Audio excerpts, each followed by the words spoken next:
Hello guys, welcome back to my channel Prajwal trades. तो आज है अगस्त का सेकंड ट्रेडिंग डे और देखते हैं कि किस तरीके से आज हमारा दिन जाता है। सबसे पहले हम मार्केट को एनालाइज करेंगे, एनालिसिस को समझेंगे। कल एक बहुत बड़ी ग्रीन कैंडल भी आई हुई है, तो उसके हिसाब से एडजस्ट करना पड़ेगा, समझना पड़ेगा कि किस तरीके का मार्केट को आज हम एनालाइज कर सकते हैं। लेट्स ही देखते हैं कि किस तरीके से आज हमारा दिन जाता है। तो सबसे पहले एनालाइज करूँगा मार्केट को, उसके बाद फिर लाइव मार्केट में ट्रेड करूँगा। तो स्टार्ट करते हैं आज की एनालिसिस से। तो शुरुआत करते हैं आज की एनालिसिस से। तो सबसे पहले हम कल जो ये कैंडल आई है इसके ऊपर बात करेंगे। सबसे पहले जो ये लास्ट में 5 मिनट की कैंडल जो आई है, सबसे बड़ी कैंडल जिसने एकदम से बहुत तेज अच्छा मूव दिखाया। ठीक है, ये इस तरीके से देख रहे हो।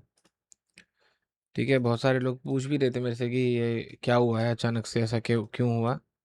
ठीक है, ये कोई अनयूजुअल नहीं है या कोई ये ग्लिच भी नहीं है, ये नॉर्मल है। ये इसलिए हुआ है क्योंकि सेबी ने अपने जो टाइमिंग है वो कुछ एक्सटेंड करे हैं। जो सेबी का एक नया रूल आया है वो कल से लागू हुआ है ना। तो ऑक्शन का मतलब कि आपको जो तीन 3:30 बजे मार्केट क्लोज होता था ना, अब वो 3:40 पे क्लोज हो रहा है। तो उसके चलते कुछ फ्लक्चुएशन हुई होगी। जैसे कि हमारे स्टॉक्स हैं, रिलायंस है, एचडीएफसी, जो बड़े स्टॉक्स हैं जिनकी वजह से निफ्टी 50 चलता है। जो 50 स्टॉक्स हैं उनका जो क्लोजिंग प्राइस होगा वो थोड़ा ऊपर होगा या इस तरीके से कुछ होगा। ठीक है, जिसके वजह से ये कैलकुलेट करके ये मार्केट इतना बड़ा जंप दिखाया है। ठीक है, लेकिन अब इसको हम किस तरीके से लेंगे एज अ ट्रेडर। सबसे मेन बात तो यही आती है ना। अब इस चीज़ को ना आप ऐसे मत समझना कि कोई पोजीशन लेके गया है फिर उसका अब क्या हो रहा होगा, किसी ने शॉर्ट किया होगा तो उसका तो हो गया। भाई देखो, ऐसा है, मैं हमेशा से बोलता हूँ एनीथिंग कैन हैपन, और उस चीज़ को हमेशा से फॉलो करता हूँ। एनीथिंग कैन हैपन, मार्केट में कभी भी कुछ भी हो सकता है भाई। ये ऑर्डर हमारे हाथ में नहीं है, ये पूरा सिस्टम हमारे हाथ में नहीं है। ठीक है, और ना ही हम इसको अपने हाथ में कर सकते हैं। ठीक है, अगर आपको आपको ऐसा लगता है कि कोई आपको ऐसा बोल रहा है कि अरे यार ये तो बहुत चीटिंग है, ये है वो है, भाई ये कुछ नहीं है। ठीक है, ये कुछ नहीं है, ये जो है ये आपके सामने है। इसको इसी तरीके से ही आपको फॉलो करना ही पड़ेगा। ठीक है, जो है आपके सामने है। मैं मानता हूँ इसमें हो सकता है कि बहुत सारे लोगों की पोजीशन फंसी होगी, दुनिया भर की चीज़ें हैं, लेकिन जो है आपके सामने है। जिसने रिस्क एक्सेप्ट कर लिया उसका काम बन गया महीने के एंड में, और जिसने रिस्क एक्सेप्ट नहीं किया वो सिर्फ फिर यही है, बहाने ही बनाता रहेगा कि यार ये भी हो गया वो भी हो गया। ठीक है, 10 चीज़ों में मिल जाएगा आप लोगों को कि यार कि मेरे साथ ये भी हो रहा है, मेरे साथ गलत हो रहा है, ये हो रहा है वो हो रहा है। बहाने बनाने वाला बहाने बनाता रहेगा। ठीक है, और आगे बढ़ने वाला इस चीज़ को इग्नोर करेगा, एज इट इज़ इस चीज़ को समझेगा और आगे बढ़ जाएगा। यही मैं आपको बताने की यहाँ पे कोशिश कर रहा हूँ, चाहे कोई भी सिचुएशन क्यों ना हो। ठीक है, तो आज की एनालिसिस की शुरुआत करते हैं। देखो, एनालिसिस बहुत सिंपल है, ज़्यादा कुछ रखा नहीं है एनालिसिस पे। ठीक है, देखो मैं आपको एक चीज़ बता देता हूँ, जब कुछ समझ में ना आए ना, तो या तो छोड़ दो। ठीक है, या तो उसको और सिंपल बना दो। अब मेरे मेरे को दिख रहा है कि मैं क्या सिंपल बना सकता हूँ। ठीक है, देखो मैं बता देता हूँ आपको। देखो, यहाँ पे जो हमारी ये ट्रेंड लाइन है ये चल रही है। ठीक है, मतलब मार्केट एक बुलिश ट्रेंड लाइन को फॉलो कर रहा है। ठीक है, ये आपको समझ में आया, बुलिश ट्रेंड लाइन को फॉलो कर रहा है, दिख भी रहा है। अब देखो मार्केट ने क्या करा। देखो, अब बनाने को तो मैं भी बहुत सारी चीज़ें कर सकता हूँ कि अरे यार इसने तो पूरा चार्ट ख़राब कर दिया, इसने तो मतलब मैं एक्सपेक्ट भी नहीं कर रहा था कि ऐसा होगा। ठीक है, बहुत सारी चीज़ें कर सकता हूँ, लेकिन आज मैं इसको अब इसी तरीके से देखने वाला हूँ, क्योंकि मेरे पास और कोई ऑप्शन है ही नहीं। सिंपल, मेरे पास कोई और ऑप्शन है ही नहीं। ठीक है, तो देखो मार्केट ने क्या करा, ये कंसोलिडेशन था। ठीक है, बड़े टाइम फ्रेम पर, मतलब 15 मिनट के टाइम फ्रेम पर मार्केट एक ही जगह पे अटका रहा। ठीक है, और मार्केट ने सडन ब्रेकआउट दिखाया, यही बोलना पड़ेगा। ठीक है, तो मार्केट ने एक अच्छी क्लोजिंग दी है, ऊपर क्लोजिंग दी है। अब मैं क्या करूँगा, मैं इसका नीचे से लेके फिबोनाची लगा दूंगा ऊपर तक, क्योंकि ये क्लोजिंग 80 उसकी है। अ, जो ये पॉइंट है ये काफ़ी अच्छे हैं, देखो 0.82% की है, मतलब 200 पॉइंट की रैली है ये, तो ये छोटा नहीं है। तो मैंने नीचे से क्या करा, नीचे से लेके ऊपर तक फिबोनाची ड्रॉ कर दिया है, सो दैट कि मैं इसके मूवमेंट की कंटिन्यूशन पे ट्रेड करूं। तो अगर मार्केट, अब ये 30 का लेवल आ गया ना, 0.382 का लेवल ये आ गया, ठीक है, इसको हटा देंगे अब।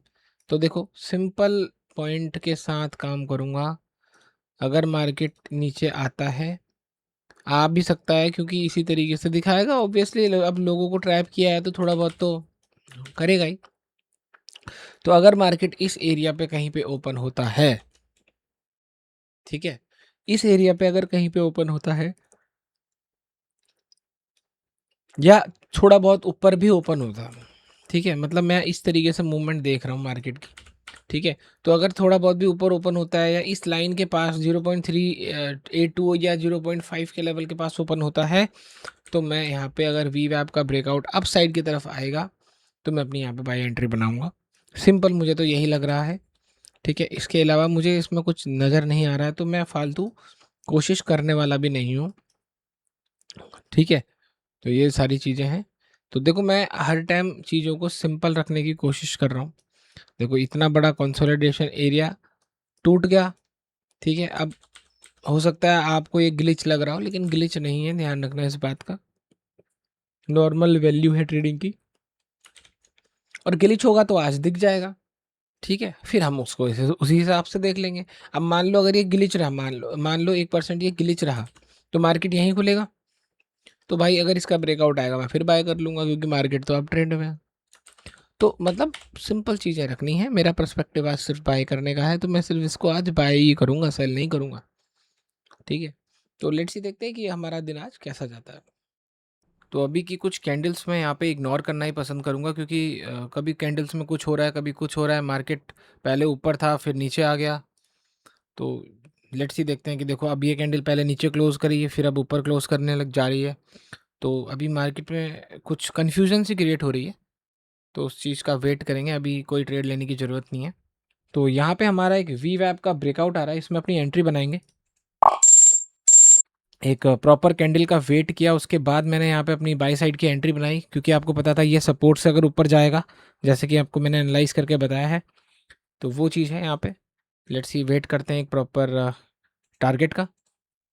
अभी तो बढ़िया दिख रहा है मार्केट। तो अब मैंने क्या कर दिया है, अब यहाँ पे मैंने जो अपना ये वाला स्टॉप लॉस था इसको उठा के यहाँ पे रख दिया है, सो दैट कि अब मुझे किसी भी तरीके का यहाँ पे लॉस ना हो। तो अभी यहाँ पे थोड़ा सा ये होल्ड कर रहा है, वेट करना पड़ेगा कि किस तरीके से मोमेंटम दिखाता है मार्केट। तो ऑलमोस्ट ये कॉस्ट टू कॉस्ट के पास आ चुका है, और अब हमारा यहाँ पे ट्रेड ये हिट हो सकता है एज अ स्टॉप लॉस, मतलब कॉस्ट टू कॉस्ट पे ही कट हो जाएगा। वेट करते हैं चलो कि कॉस्ट टू कॉस्ट पे कट होता है या रिकवरी आती है, यहाँ से कुछ भी हो सकता है। लेकिन आज यहाँ पे रिस्क नहीं लूँगा, कॉस्ट टू कॉस्ट पे जाने दूंगा, नीचे नहीं आने दूंगा बिल्कुल भी, क्योंकि कॉस्ट टू कॉस्ट पे इसलिए कट करना है क्योंकि भाई वैसे ही ऑलरेडी रिस्की लग रहा है, पता नहीं क्या मार्केट की कैंडल्स बन रही हैं आज। तो ऐसा मैं फील कर रहा हूँ, हो सकता है आपको समझ में आ रहा हो। तो यहाँ पे हमारा स्टॉप लॉस हिट हो चुका है, जैसा कि आप देख सकते हैं, और हमारी पोजीशन बिल्कुल जीरो पे है। ठीक है, कोई दिक्कत नहीं है, स्टॉप लॉस पार्ट है गेम का, लेकिन अपने रूल को फॉलो करना उससे भी ज़्यादा इंपॉर्टेंट होता है, और ये चीज़ आपको समझनी चाहिए। तो आई होप गाइस आप लोगों को आज का दिन समझ में आया होगा कि किस तरीके से मैंने अपने ट्रेड को कट किया। सही समय पे कट करना उतना ही इंपॉर्टेंट है जितना सही समय पे आपको ट्रेड लेना होता है। मार्केट इस तरीके से ही चलता है। और रही बात जो लास्ट की वो जो कैंडल आ रही है, जो एक नया सेबी का रूल आया है, तो उस कैंडल्स को आप इग्नोर कर सकते हो, आप नॉर्मल ट्रेडिंग करो अपना। लास्ट की जो कैंडल आ रही है, जो बड़ी कैंडल आ रही है, उसको इग्नोर कर दो। मेरे हिसाब से तो यही सही रहेगा। बाकी देखते हैं कि मार्केट आगे किस तरीके से चलता है। तो अगर मैं कल एनालाइज करूंगा मार्केट को, तो मैं उस कैंडल को इग्नोर कर दूंगा, सिंपल सी बात है। तो आई होप आप लोगों को आज की वीडियो अच्छी लगी होगी। अगर आपको अच्छी लगी है तो लाइक ज़रूर कर देना। मिलते हैं आप लोगों से कल। अगर आप मेरे चैनल पर नए हो तो सब्सक्राइब कर देना। Have a nice day guys, thank you.